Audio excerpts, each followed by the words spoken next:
Hey guys, welcome to the Off Duty podcast, the one-stop shop where we talk love, work, pleasure, and how we are going to create the lives that we desire.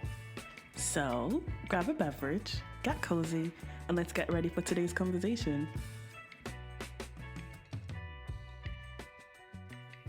Hi, Daddy. Hi, Danny. How are you? How are you? I just want to say, Yes. I am grateful to be in this space with you, to be in this moment with you. I'm just like, That is so lovely. I'm just so grateful for this present moment. I hear it. I don't know. It feels. Do you know what it feels? What's the word? There's no. I can't find the words. Warm.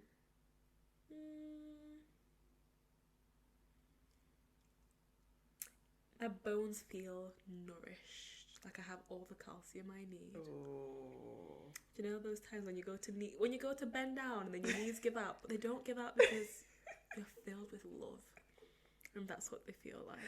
That is so lovely. I'm very happy for you. Love that for you. How are you? I'm okay. Thank you very much for asking.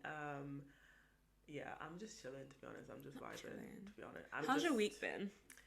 It's been up and down, but on the most part, I'm just, like I said, I'm choosing peace. Like, I'm just not letting things that are happening.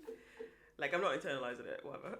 It's not my business. We said that me and Danny, hi listeners, we have this new phase in this part of our life. Mm-hmm. We're calling it radical acceptance. Indeed. Because what's the alternative? You know. So, how's your week? Swimming, guys. If I tell you about, like, since I was last sat here, you had a meant to be. I had a meant to be on the podcast. You were about to cry. I was crying. I feel like that was so long ago. We're in the 7th month of the year. Whoa. We're about to go into the 8th. Flipping. I don't know. And hop away. It's just flabbergasted. Flabbergasted. Honestly, even my hairline is just done out. Because what the hell's happening? Okay, so my week. Since the last time we spoke, it's been a wild ride. It's been wild. So guys, last Friday, life update. Let me just bring you up to speed.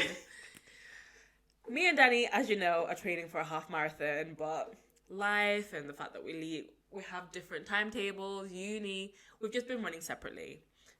So I tend to go running in the morning. So last Friday, I went for a jog. I went for a jog and I woke up later than I'd anticipated. And so I was like, I'm going to run for this long. I'm going to take such and such a route. Because when I'm running, I struggle with doing laps. Because I'm just like, it makes me a little bit, it doesn't make me anxious. Anxious is not the word. I think it's because I know that I need to do more laps. Whereas if I do it in one run, I'm like, okay, I'm almost home. So, I'm out for a run, starts absolutely chucking it down. Starts raining cats and dogs. And I'm like, why did I go out running? Also, I've got extensions in, so my extensions are going to get stiff. And the whole... So very heavy.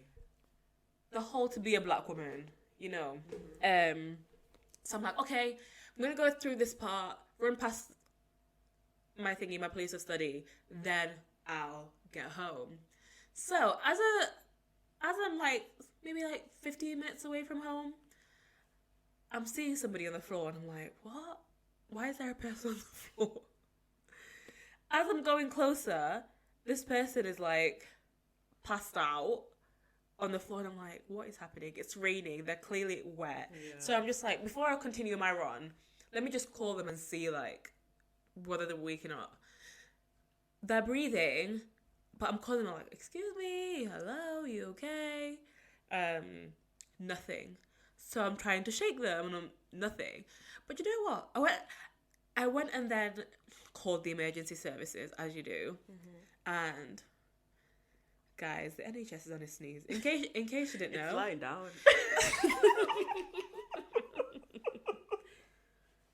It's waiting for a massage. The NHS is on its knees. And this person, I'm trying to wake them up. Nothing. Emergency services are trying to find me. They send me a location. The location is in like a whole complete different city. I'm just like, is this real? Is this the first world country? Girl, the whole thing just was not making sense. Right. So I had to, this was like, this is 8 a.m. I have work at 9. I'm waiting with this person, waiting for an ambulance. Ambulance, I don't know, took the sweet route round. I was just like...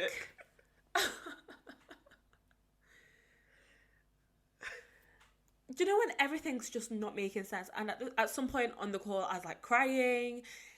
Anyway, long story short, tried to get in contact with my friends that I work with, and I was like, listen, I'm going to need you to get in touch with the person... I'm going to need you to get in touch with our boss because this is the situation at hand. I'm not going to make it to work on time. And I promise you I'm not lying. Pinky promise. I pinky promise. And yeah, and then I called Danny afterwards and I was like, girl. Guess what just happened? Guess what just happened? Like, the stimulation is bugging. And I think after, like, on reflection, I think some of my grief and the hurt or some of the heavy emotions that I felt from the whole experience was the fact that this person was on a main road and so many people had walked past them. Yeah. And I was just like, compassion fatigue or what? Like, I get it, because the thing is, as human beings, we're all dealing with our own stuff. And so when I was unpacking it with my therapist, I was like, I get it, but at the same time, no, because how are we here? How are we here? Because at the end of the day, if it's been raining, you don't know if they've been sleeping there the whole night. It's a main road. Yeah. And that's what really gutted me. Yeah. And yeah, that's my life update. But right now, I'm okay.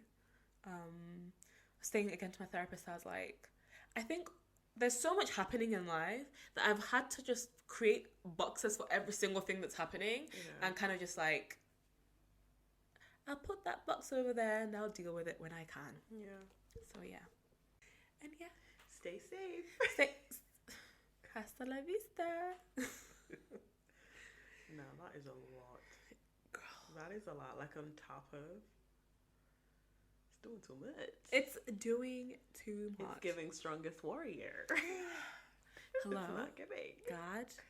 God, I did not sign up for this subscription. This is not the subscription I signed up for. I chose specifically Soft Girl. The Soft Girl package. The Soft Girl package. It's not pay as you go, I've already paid.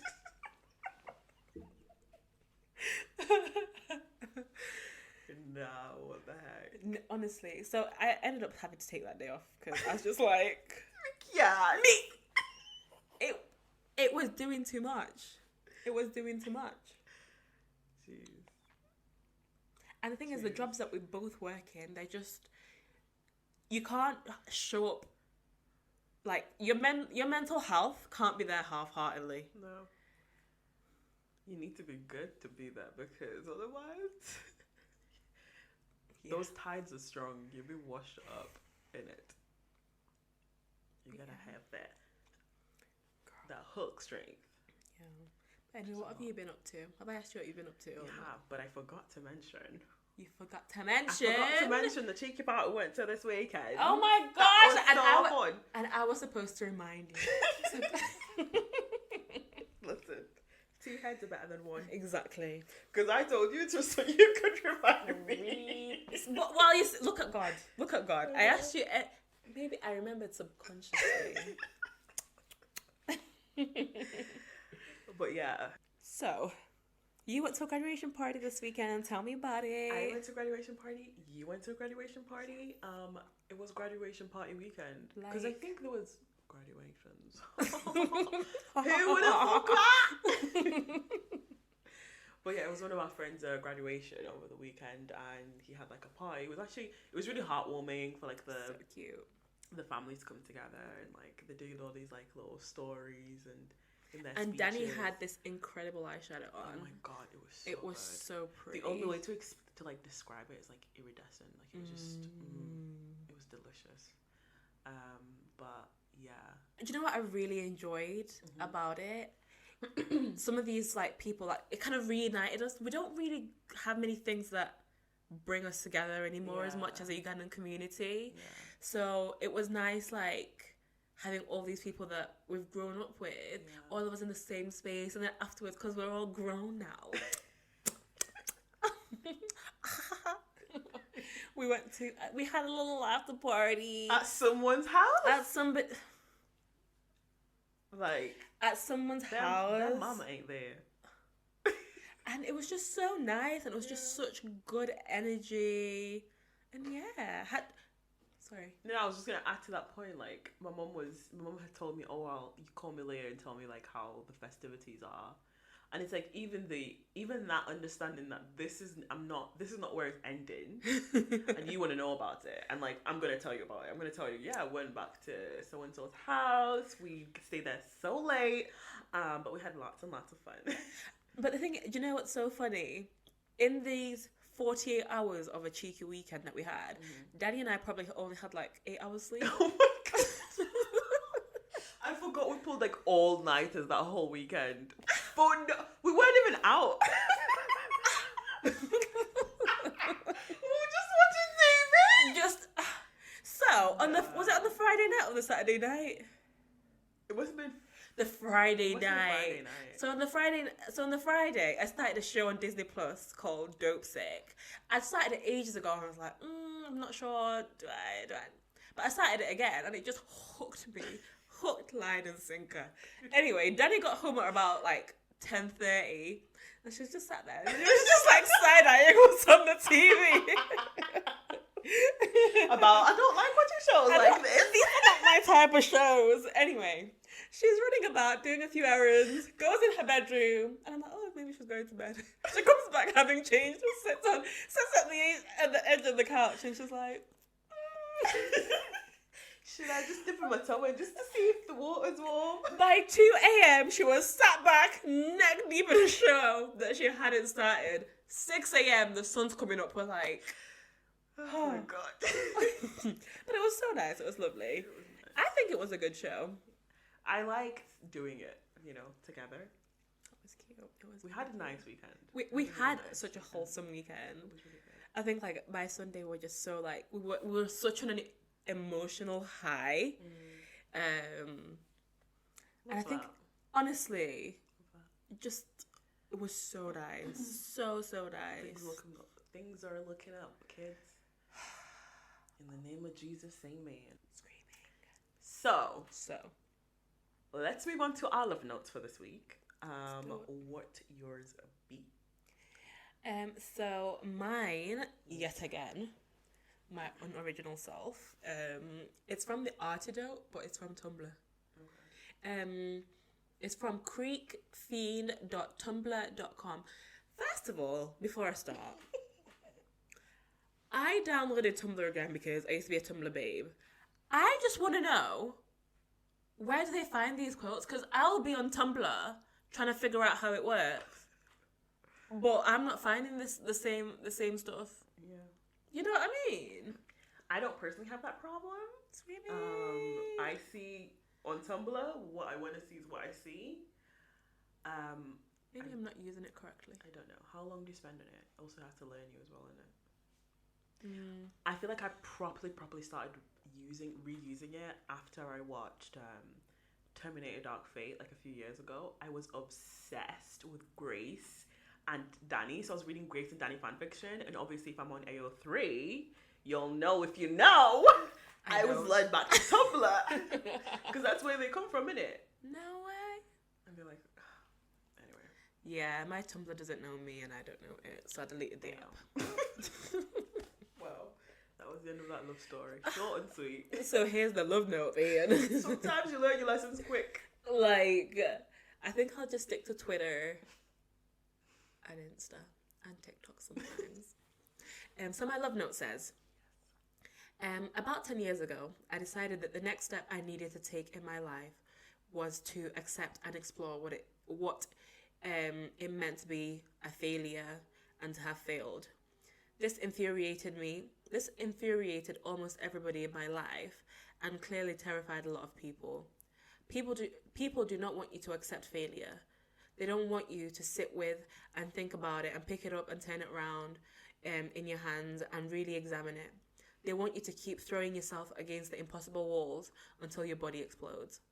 They don't want you to say, all right then, I failed. What does this mean for me? I'm still here. What does the life of someone who has failed look like? This makes people very angry and panicky. My mental health improved in many ways. My mental health improved in ways it had not in the previous decade once I stopped and sat with failure. And I thought about what my failure was and looked at the structures that produced it and examined them critically. It is so taboo to fail and admit it openly and talk about it. It is so taboo to talk about or think about failure in an accepting way rather than hiding it shamefully until you experience a degree of success in some area which allows you to present the past failure as a stepping stone to your current situation. And they use the F word. We don't say that here. We are put in positions of guaranteed failure by society every day and then punished and shamed for it. Let's, F word, talk about failure. And wow. This love note really spoke to me, I think, in this particular moment, because one conversation that we constantly go back to is this chronic dissatisfaction that we have and experience, and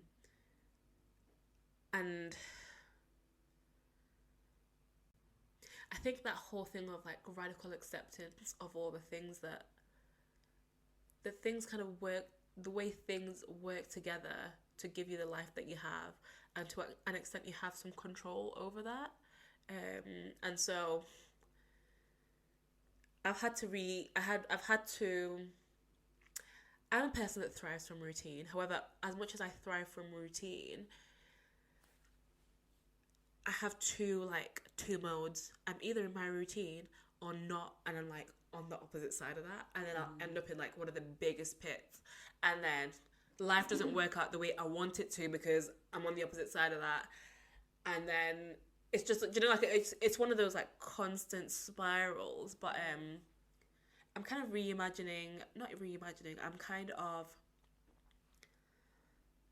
sitting in this space of acceptance of the things that are happening around, and rethink and kind of just looking at them from a different perspective, really, and see what it is that it's teaching me.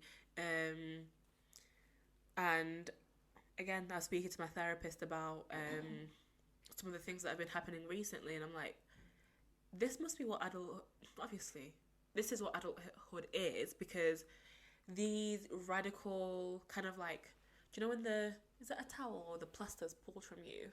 That kind of concept. It's a harsh wax strip. Yeah. When they pull off the band-aid or something. Yeah. It's a harsh reality, but all these things not going the way I want them to, and they're teaching me things, and I'm accepting it. And then also, I'm talking a lot. It's okay. There's something, I went and posted like on Instagram like at New Year's about some of like how I've been feeling about my mental health, and at that time I was like, I feel like I'm such an attention seeker. I feel like, what the hell, nobody cares, like, shut up. Really? Huh? Really? That's how I felt, and I was like, what am I doing? But then what I want my social media to be, I want my social media to kind of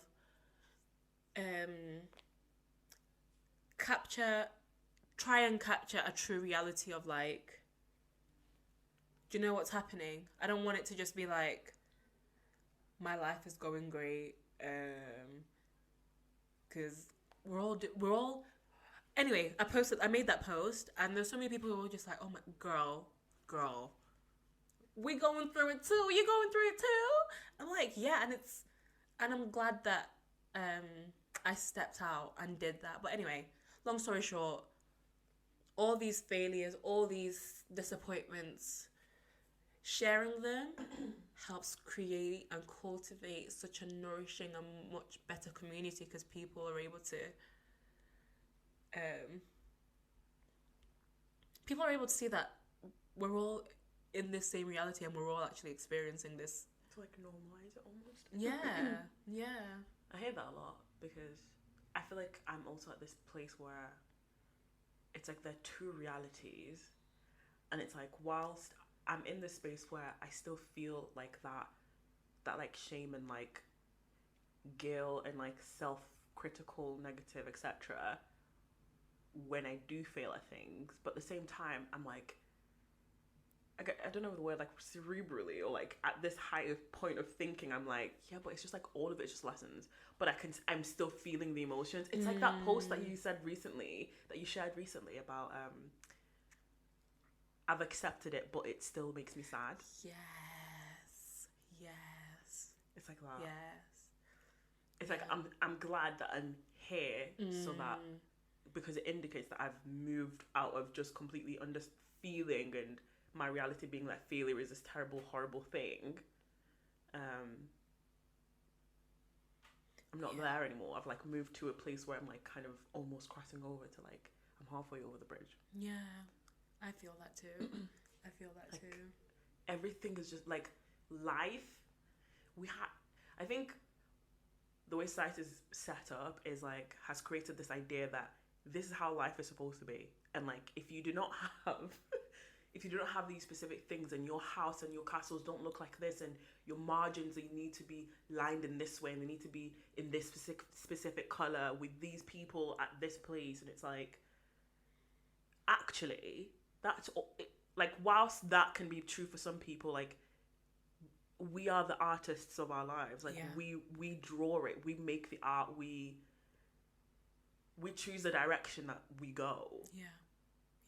And there are these like sort of margin that people try to hold us to, and sometimes you might fall into that, that like ditch of that enmeshed thing in society, but like you can climb out and like then do something different. Like we have the control. Like, it's hard to obviously like really feel that with all the things that try to smush us. girl. But like, and I find we have so much power. And like, that prefrontal cortex is prefrontal. honestly.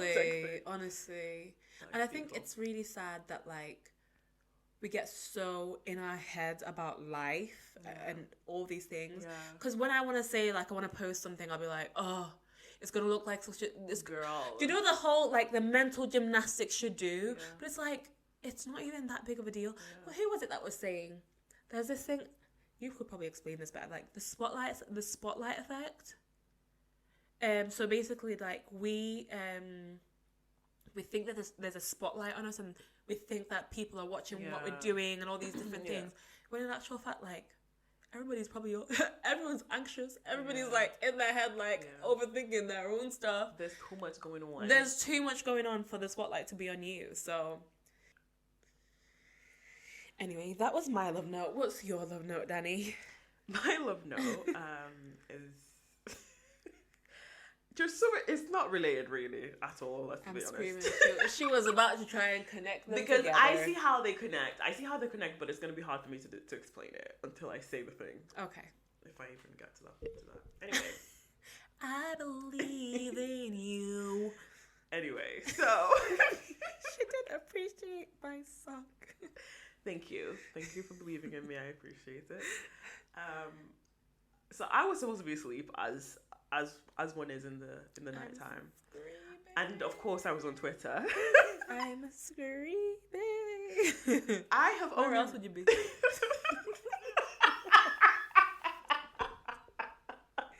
Don't say Garrett. I'm not saying don't. So.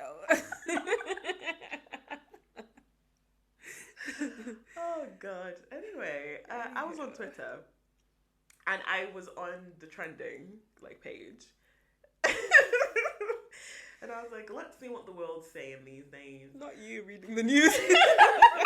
Girl, how else am I gonna get it?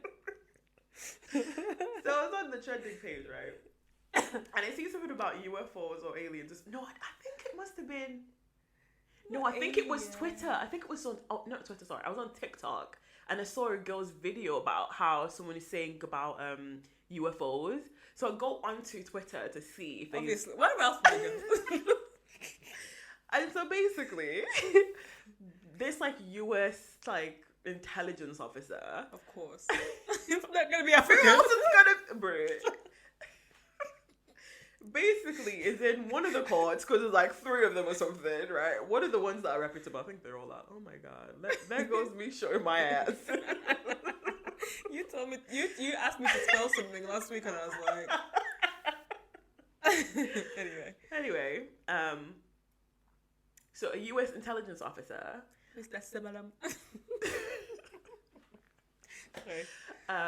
was in one of the courts. Basically, was where? Was in one of the courts, giving testimony under oath, right? Right. And so what he was saying was that apparently the US had evidence and had the things of UFOs, the UFO ships, and the UFO ships, the UFOs, the actual ships, the aliens come in.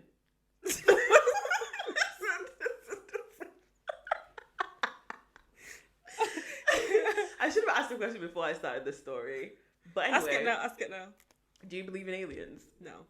Do you not? No. You think there's no aliens? No, there's mermaids though. Are you being serious? I'm being deadly serious. You don't believe in aliens? No. How did I not know this about you? That's ridiculous. Life changing. You don't believe in aliens? I do not believe in aliens. How can there not be aliens? What do you mean? In this whole universe, there's no other sentient being. I feel like there's other humans. Those are aliens. What, on planet Earth? Wait, let me know. On planet Earth? No, humans in different... On different planets? Different, what is it? Solar systems. So different planets? Yeah. Those are aliens. But they could be humans. Exactly like us. Yeah. I love how you're laughing. No, maybe. Not maybe. you. Maybe. But what...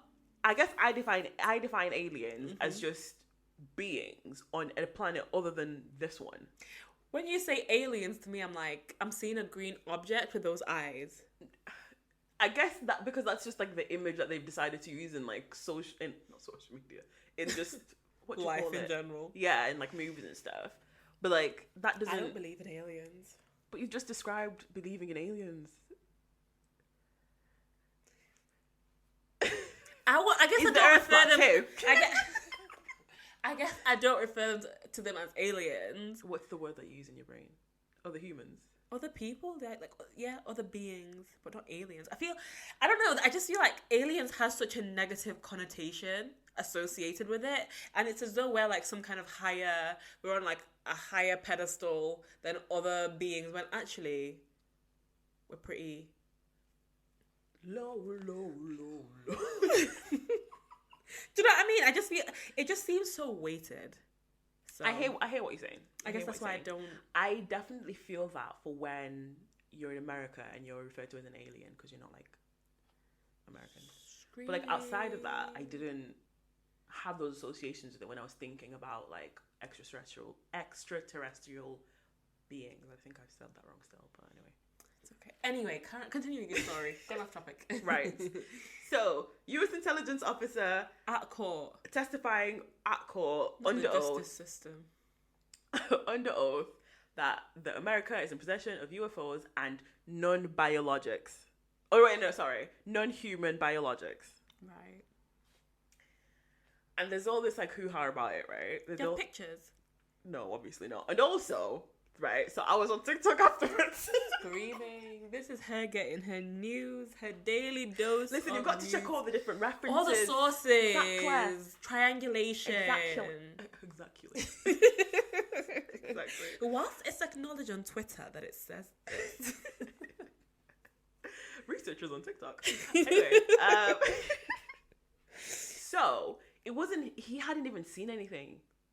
What? So he was quoting, like, or rather, he was like referencing conversations he'd had with people who had. So why was he in court? Because I don't know. I don't read the whole story. I'm screaming. Listen, I'm not getting. I want to get to the bloody point. Okay. The bloody point is, right, so there's all this hoo-ha about it, and everyone's like, oh my god, UFOs, oh my god. I literally saw someone talking about... I saw a tweet.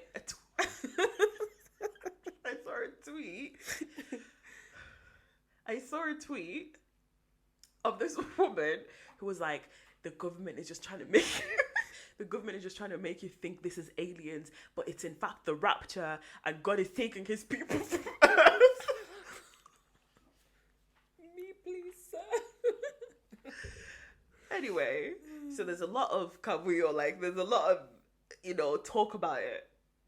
And I was just watching it, and I was just like, I don't care.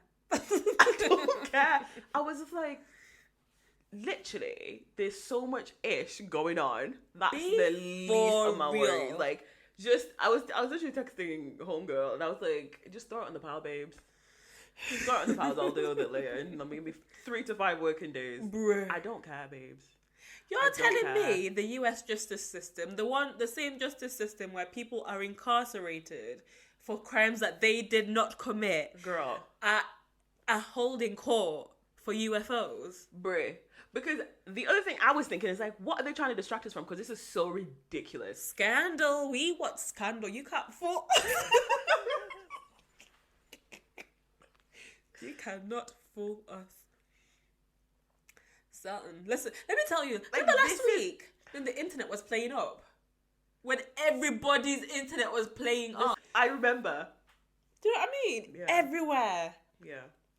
That does not sound right. It doesn't, because I was taking the tram the other day as well, and the bloody thing, they were talking about how communication errors and there's the difficulty in communication, and my internet has been so crap in town.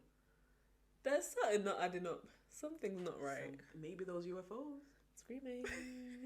not those thingies. So anyway, I saw a tweet that summed that up, right? Now we're here. That is my love note. So her love note from the algorithm is drama, please.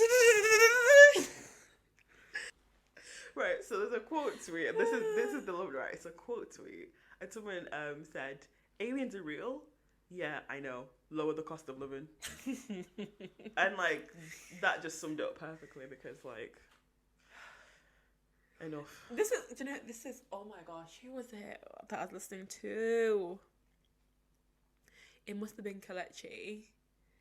There was a report that came out about how Stephen Lawrence that was killed by a bunch of white men.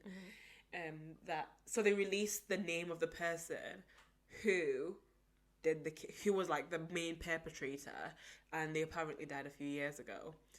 And someone was like, why? I don't know whether it was the chief constable, but they were basically like, we should leave this now. And then she was like, you're saying to me, you should leave this. Yet when they find Madeleine McCann, the amount of resources they have been spent. Why is it that white people still have so much energy to tell everybody else to forget their crimes? It was just wild out, but long day. Speaking of cost of living crisis, I saw on our favorite app, Twitter, that was it BT? No, not BT. British Gas has made almost 900% profit in the last year. That's genuinely such. Not even 9%. 900. Not 90. Not 90. You don't even learn about 9. The percentages come from 1 to 100. Girl. They said 9 times the 1 to 100. God! Sorry, that was so loud for no reason. I do apologize. It's a lot. But like, I don't understand how these people. It's honestly, that's the same sort of like emotional mindset that these people in Dopesick had. Do you know? So put that that 900% to the side, and then people will come and tell you, "Don't have that coffee to save money." What do you mean? Does that make sense? It doesn't make any sense. Anyway, the wind blows. Let me stop. So today's episode is very much literally like a chill episode. We're just cruising on life, y'all. Like we're just surfing, having a good time, just catching up, y'all. Because last week's episode was a little bit heavy. Do you know what that just reminded me of? That guy from The Good Place. Do you know that really cute one? Guy from The Good Place. The Good Place, the really cute one. I cannot remember his. Is it Jason? Is that his name? Is it Jason? Maybe. Let me Google it. He was my favorite. He was honestly the best character. He made me cry like a baby. Exactly. That's exactly what I was gonna say. Duh. Oh my gosh. It is Jason Mendoza. Jason Mendoza! Yeah, he was iconic. He was so good. When they did that whole emotional intelligence bit, that was... I don't remember that.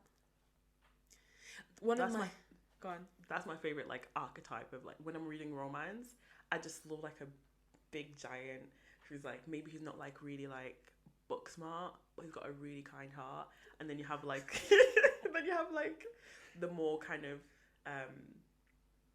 and they're paired with someone who is much more, like, fiercely protective, really intelligent, you know, that vibe. Was he in love with the spoilers? Was he in love with the? How can this be? If you've not watched A Good Place, that's your business. Screaming. Was he in love with the bot? Oh yeah, Janet.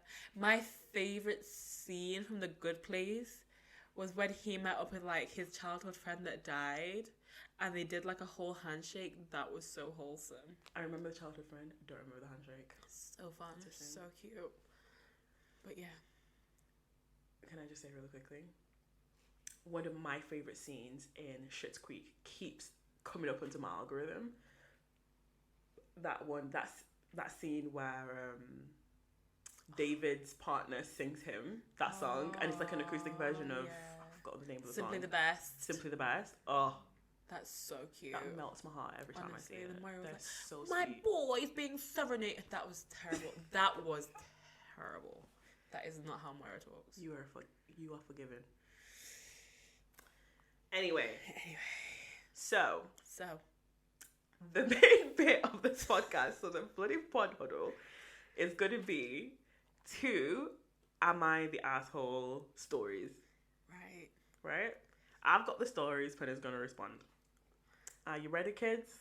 Aye, aye, Captain. I can't hear you. Aye, aye, Captain. Oh. That's a little bit better, but let the cheese. SpongeBob SquarePants. Right, let me stop. No, it was good that you did that at the same time. That was great. I love that. Love that for us. Okay. Right, let me give you my full undivided attention. Right, so this one is a... Okay. So the first one is short. Right. The first one is short. Title is... I hope I read this properly. Title is... Am I the asshole for saying my girlfriend's new tattoos are alright? So... So, my girlfriend has never had tattoos before, and she got 4 small ones on her first visit. When she showed them to me, I said they were alright and explained how I'm not a big fan of tattoos in general, but I wasn't against them. Screaming. I went on to say that I neither love it nor hate it, that they're okay, and it shouldn't matter what I think as long as you like them. That's the only thing that's important. That is so passive aggressive. A day passed. And she brought it up again, and I didn't have to be a beep about it. That as her boyfriend, I should say they look good, even if I don't like them. Was I in the wrong for being honest? What do you think? I thought this was a difficult one because it's like, I don't want to lie to you and tell you that I love these tattoos because like it's not really my thing. But like, if you love them, then I love that. Yeah, I feel like the delivery was so off. Yeah, he probably. The delivery was really off, but I don't think you should lie about such things. Yeah, do you know what I mean? My sister kind of, whenever she like shows me something or like she's asking for my opinion about something, and I'm just like, oh, if you like it, that's like what's good. Like then I love it, right? Yeah. And she's like, oh, just give me your opinion. I'm just like, really, like, don't like it. I don't have an either or. Like, if you like it, that's what I want. Yeah. From this situation, do you know what I mean? Mm. And it feels like it's that kind of. He's in that kind of situation, but like, he definitely could have said it a bit better. Definitely, but also, if he doesn't like them, what are you gonna do? Go take them off? Yeah. Don't know. She's like, well, as my boyfriend, you should just like them. I'm screaming. That's just not how life works, though. Unfortunately not. Sadly. I'm the kind of person who my toxic trait, one of my toxic traits, I will ask for an opinion. And to be fair, I'll ask for an opinion knowing full well that like I do want an opinion. Yeah. But then I'll just like go with what it is that's gonna go with anyway. Yeah. Because it's nice to hear like what other people's opinions. You can weigh it up. You can be like, is that a bad decision for me? Is it not? Yeah.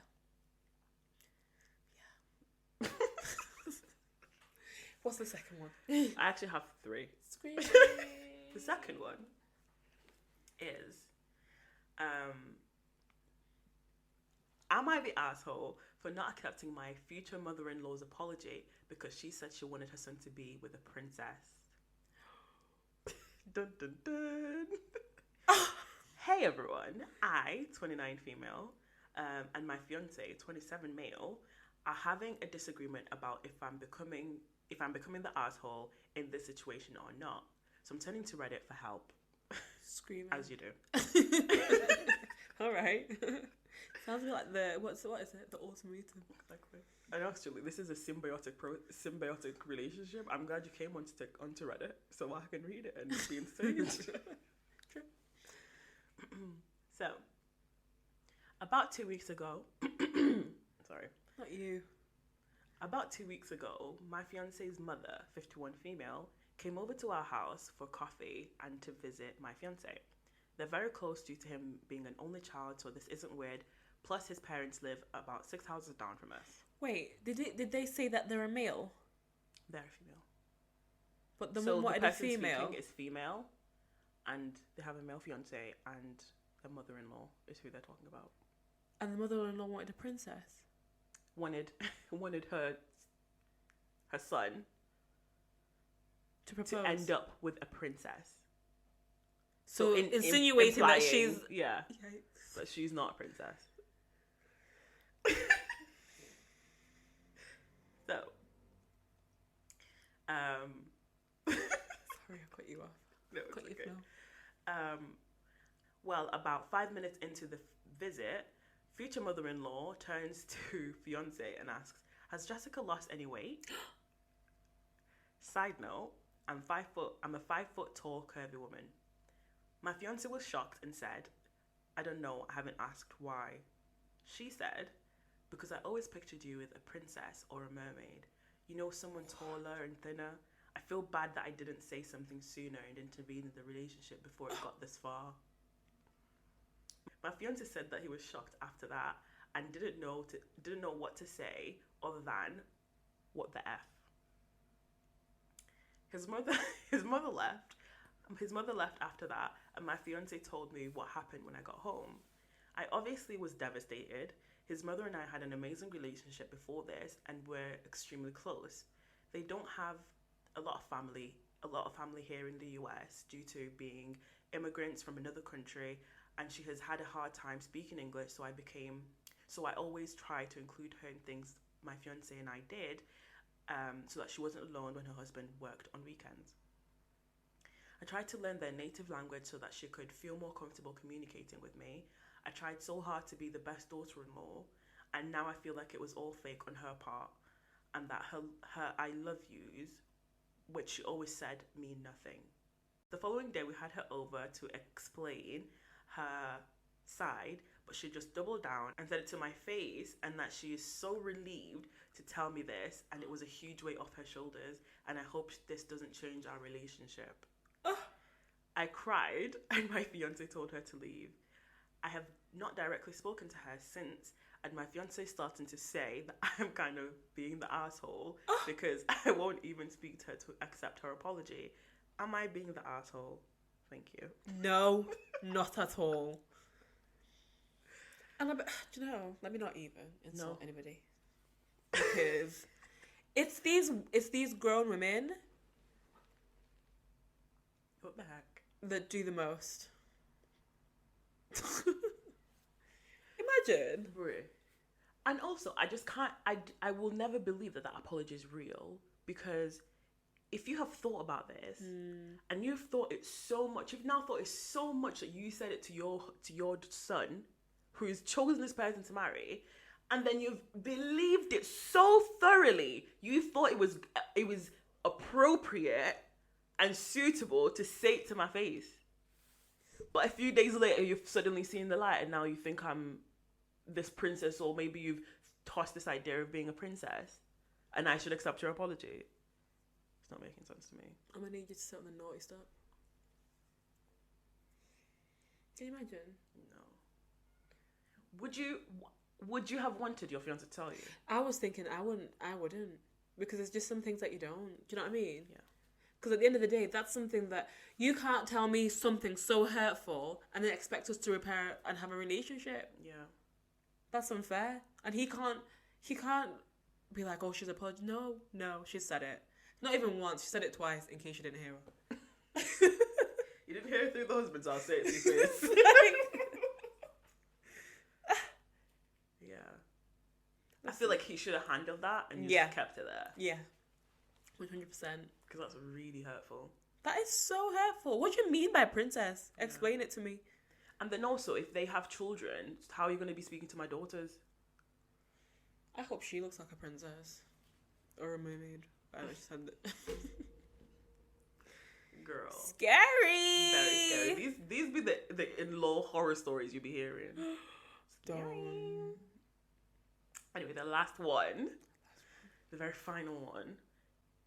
Am I the asshole for going to my best friend's wedding over my brother's? My best friend got engaged last year, and they're doing an international wedding, so they were very on top of it with securing a wedding date and sending out save the dates.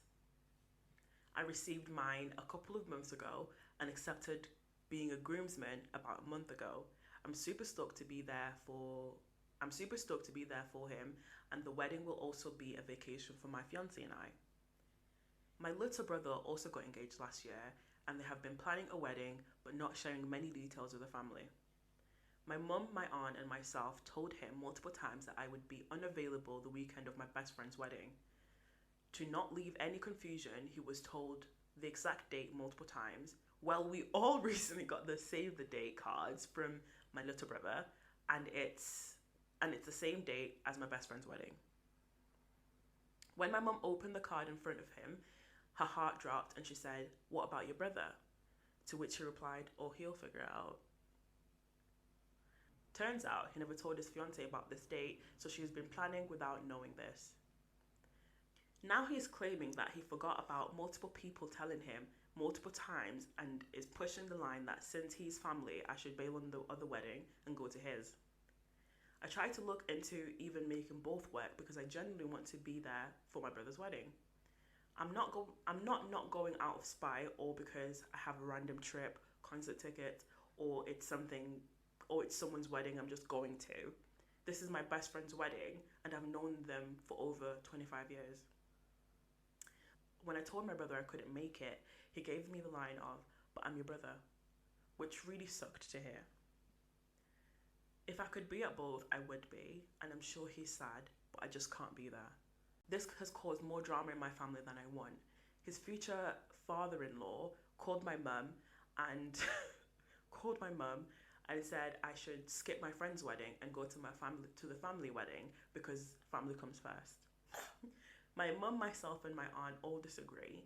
He was told multiple times by multiple people, and whether it's because he messed up by not telling his fiance or that he forgot, it apparently was not important enough for him to have me there. So he picked one of the 2 weekends all next year I said I couldn't be at. The family wants him to change the date of the wedding, and I've told him to just go through with it and have a great wedding, and that I'm sorry I can't be there. So, am I the asshole for keeping a commitment to my best friend and not wavering on it because of family members' disregard? No. Also, addition. I wanted to clarify something after someone asked for info. We did not directly tell his fiancée. She's generally a recluse and hasn't been communicating with myself, my mum, or my aunt about the wedding, just doing her own thing. We just assumed my brother would tell her. Now, in hindsight, we should have just told her. So is this person the asshole for keeping a commitment to their best friend's wedding and not wavering on it because of family members' disregard? No. Why not? No, because this is no offense to my brothers. I love my brothers. Like, they're such great individuals. But the way I know how set boys can be, there's a laziness that they're raised with, right? There's a laziness and disregard for people outside themselves. It's lazy. That's what it is. It's literally just pure laziness and selfish at times. And they told you. Do you know what I mean? Mm-hmm. There's 12 months of next year. And also, your fiancé, okay, yeah, does she not speak to anyone else in the family? Because do you know what I mean? Yeah. It's not, and if the best friend is a best friend of 25 years, there's a likelihood that everybody rolls within the same circle. Yeah. Do you know what I mean? Yeah. Everybody's gonna do you know what I mean? Like, their family's probably invited to their wedding as well. So, I feel like it's too big of a coincidence. It's hard for me to think like It's not just an oopsie daisy. It's not an oopsie daisy from everybody involved, even the fiance. Yeah. What do you think? I don't think he's in the wrong. I don't think he's the asshole at all. I think he tried to communicate it. He explained it to his mum, his aunt, the people who apparently sound like the responsible people in the family. They spoke to him multiple times, on multiple occasions, 3 different people. Like, you only need to be told once, realistically. Twice is fine. But if you're serious about someone being at your wedding, you make these kind of things a reality. So it clearly wasn't important enough for you. So that's 100%. Fine. That's okay. Because I can't imagine saying to my brother, like, oh, it's Danny's wedding, and then they go and plan something on that same exact date. What? Doesn't make sense. And anyway, they'll be coming to my wedding. What do you mean you're going to your wedding? You need to be at mine. Like, some people like to create, like, do you know, unnecessary drama? Yeah. Unnecessary drama. Go on. What you said about that laziness, though, I heard it. I speak to that whisper in your ear. I heard it. Nah. And the worst thing about family, I hate when people pull the family card when they're clearly so in the wrong. And I'm so glad, like, his family are, like, backing him because, come on now. It's not making any sense. It's not making no sense. Anywho. So that concludes. That concludes this pod. That's so funny. We thought this episode was going to be really short. Look at her. Slow and be bloody hold. They had something to say. Girl. We had gums to flap. Anyway. Anywho. So, as we conclude, what's your lazy person's guide for this week? My lazy person's guide is pretty much unrelated to the content of what we actually talked about this week. Same. It's just my vibes, you know. In the morning, yeah. In the morning, there was there were so many songs that I was like trying to like, do you know when there's like so many things, but they all just need to come out one mouth, but it's like it's only one mouth.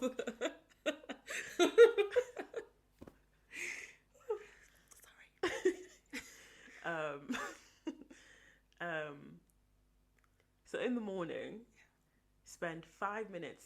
Just give yourself 5 minutes. Make 2 minutes, and just like actually stretch before you leave the house. Ooh. Just actually stretch, because I just have so many like aches and whatever the hell, because I need to be doing more of everything basically. So yeah.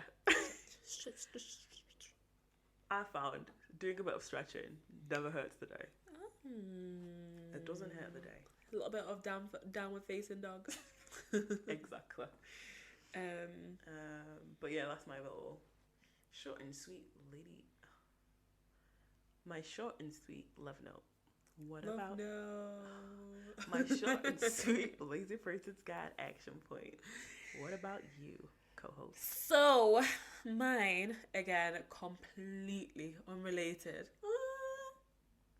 Maybe not completely. Everything is everything. Oh my god, I found my record player. You're about to get on someone's nerves. Is that person you? No, that person is the person that we saw in the corridor today. She was not impressed. She was not impressed. Them rest of it, let me stop. Oopsie daisy. So my lazy person's guide to saving the world for this week is, so I follow a guy called James Clear, and if you don't know who James Clear is, he wrote a book called Atomic Habits, and he talks about how you should stack your habits, and then you can basically become Superwoman, the person that you want to be. So recently I've been doing a thing called like habit tracking, just to kind of remind myself that I am doing things. So Danny so kindly printed me out like, what is it called? A calendar from the year. And so recently what I've been doing, I've been writing down every time I go, say, to like the gym, every time I go for a run. And so just to kind of like, I want to do this for all the different aspects of my life where I'm like, I'm wanting to be better and show up and just kind of keep track and show myself that actually I've been showing up and I've been doing it. So create a habit tracker because it'll make you feel great about you, and you can also see how far you've gone. That sounds really nice and affirming and positive reinforcement and all that jazz. To go off your point that you just said, so if you want to show that you're actually stretching every day in the morning, stretch and keep track of how many times you've stretched and see if that makes a difference to how you feel and how you get about your day. Sorry. No, I was just going to start singing everything is everything. I don't know who that song is. See how that's linked, Lauryn Hill. Oh. That's how the record She's player uncultured. Thank you so much for that love note. That sounds like a fabulous idea, and I will be doing that as well. Thank you for that little bit of wisdom. Thank you for the wisdom and the love and the laughs and holding space for me. Thank you for holding space for me as well. Hakuna Matata. We just touched on, guys. It was really difficult. Did you hear the electricity? I think I was like, yikes, scary. We sit like opposite each other when we're like recording, and so we're stretching, trying to touch each other's hands. Do you know what we should do one day? God. We should have an episode where we record back to back. Back to back. Not like back to back episode. I hear what you're saying. Like physically. Yeah. That would be odd. That would be odd, but I feel like there should be like a Pacific scary, a specific like theme, like I don't know. It has to. Do you know what I mean? Like a game show kind of thing, and it has to kind of relate and feed into the whole thing that happened. Anyway, thank you for listening, listeners. Thank you for listening and standing by us and holding space for us too. Exactly, and we hope you have a fabulous week. Yes. Last thing. We had a cheeky little movie night a few weeks ago, and us and our friend went and made a pact that we're going to be brave. So, listeners, we also implore you to join us on this journey on being brave. However that may look. And tell us how being brave works out for you. So on that note, see you on the flip side.